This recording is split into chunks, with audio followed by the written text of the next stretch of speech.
Assalamualaikum sahabat tani.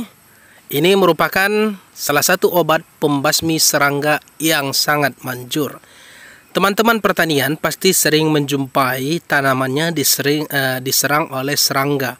Baik itu tanaman kelapa sawit, tanaman tua lainnya, ataupun tanaman muda. Seperti terong, tomat, cabai, jeruk, kacang, dan lain sebagainya.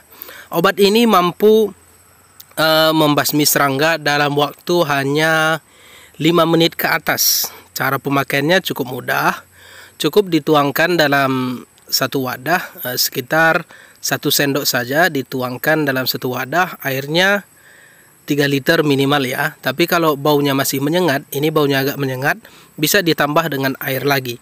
Lalu semprotkan ke buah atau tanaman yang diserang oleh serangga.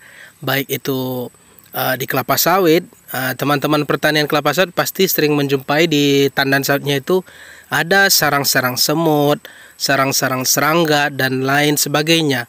Sehingga buah kelapa sawit itu kadang tidak bagus, membusuk, dan lain sebagainya.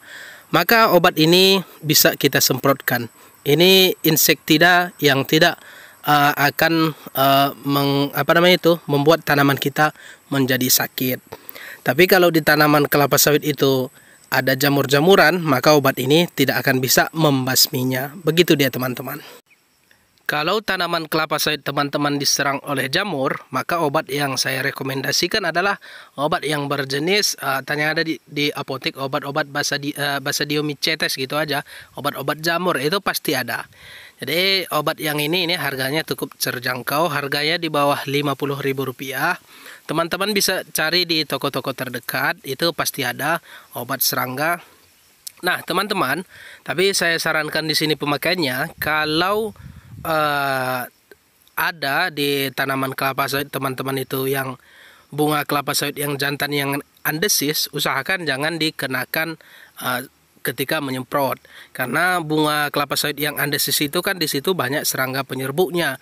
Nanti serangga penyerbuknya bisa ikut terbasmi. Jadi upayakan serangga penyerbuk di bunga jantan itu tidak usah dikenakan, karena cukup merugikan juga ya teman-teman. Tapi kalau kelapa sawit yang ada semutnya atau ada serangganya, maka itu tidak apa-apa, dikenakan saja, dibasmi saja. Begitu dia teman-teman. Kemudian saya sarankan juga pemakaian ini bisa diulang selama 3 kali. Karena kalau pemakaian sekali, takutnya ketika baunya tidak ada lagi, maka serangga itu akan datang lagi. Nah, teman-teman bisa juga aplikasikan ini di batang bagian bawah kelapa sawit, supaya serangga-serangga merayap tersebut itu tidak naik ke atas dan menghancurkan buah kelapa sawit kita. Begitu dia teman-teman. Terima kasih.